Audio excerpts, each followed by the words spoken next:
Haleluya. Bwana asifiwe. Karibu tena wasikizaji wangu kwenye somo la leo. Nalo linatoka katika kitabu cha Warumi 12 mstari wa 18. Linasema hivi: ikiwa inawezekana kwa upande wenu, kaeni katika amani na watu wote. Tuombe. Mwenyezi Mungu, nakushukuru. Leo ni siku nyingine tena umefanya tukafurahi na kushangilia ndani mwako. Mie nimekuja mbele zako tayari kuwasilisha ujumbe wako kwa watu wako. Nitumie utakavyo kwa utukufu wako. Wacha malengo yako yatimie, katika jina la Yesu naomba nikiamini. Amen. Neno la Mungu leo linatuelekeza katika somo linalohusiana na amani. Amani ni kitu kizuri. Kukaa katika utulivu mkisikizana na wenzako ni jambo linalofurahisha. Kuna watu wengi maishani mwao wangependa maisha matulivu, lakini mahali ambapo wanajipata kwamba wanaishi, wanapata kuna yule ambaye hapendi amani hata. Kila mara ugomvi, kila mara kisirani, kila mara kuchanganyisha akili ya watu, anakoroka huyu, anatenga huyu na yule na huyu na yule. Yani anakosesha wale ambao hawapendi maisha ya furugu, anawakosesha amani.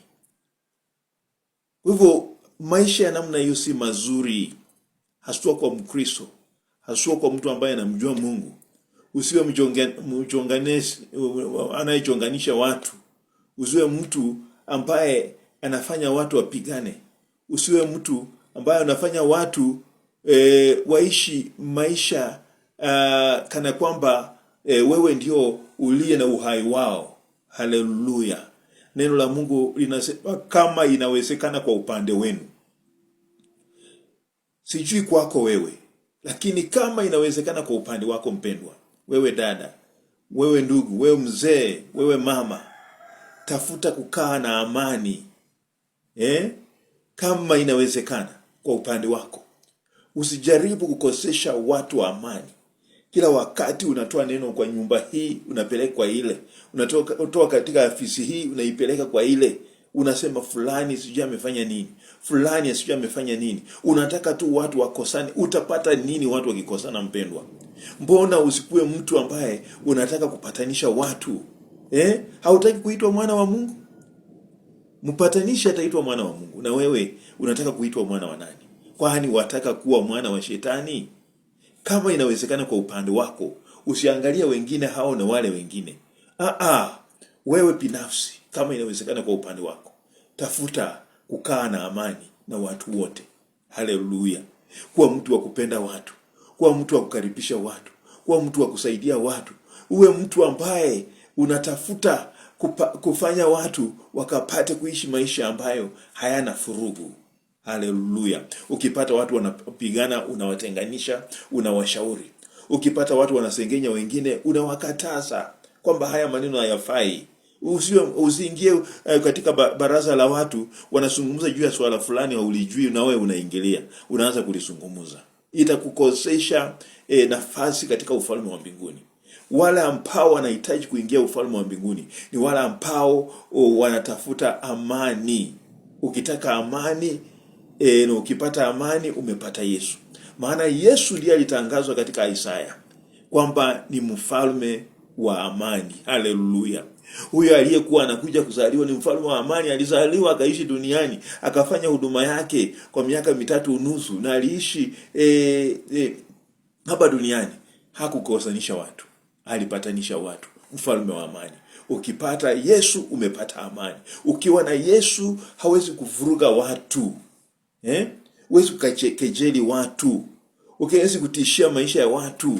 Huwezi kupomoa ndoa za watu kwa maneno ya kuchonganisha. Hauwezi kufanya mwingine afutwe kazi kwa sababu ya yale maneno yako pere. Vitina tu, masengenyo tu, chuki ndio tele. Unatafuta amani. Tafuta Yesu. Ukipata Yesu utakuwa mtu ambaye umejawa na amani, na utasababisha mazingira yako, nyumbani kwako ama kazini kwako, kuwe na amani. Haleluya. Kuna watu wengine hata wakiingia nyumbani tu, kila mmoja, mama watoto wanaenda kujificha, au baba na watoto wanaenda kujificha na wafanyikazi wengine, kwa sababu mama amekuja. Akikuja amani inapotea, au baba anakuja, akikuja amani inapotea. Tafuta Yesu. Ukimpata Yesu, utakuwa umepata mfalme wa amani ndani mwako, nawe kila mara popote utakapokaa utakuwa mtu wa kudumisha amani. Kama inawezekana kwa upande wako, dumisha amani na watu wote. Tuombe. Mwenyezi Mungu, nakushukuru kwa huyu msikilizaji na mtazamaji, kwa sababu ya neno hili. Pia Bwana, na mie mtumishi wako umenitumia kwa jinsi utakavyo Bwana. Neno hili litie uhai, likasababishe jambo jipya ndani ya maisha ya watu, wakatafute wewe mfalme wa amani, wakupokee. Na wakikupokea wewe mfalme, mazingira yao yawe na amani, na wewe watu ambao wanasababisha amani popote wanapoenda, ili kuwe na utulivu ulimwenguni kote. Jina lako likatukuzwe, jina lako lisifiwe. Katika jina la Yesu naomba. Amen.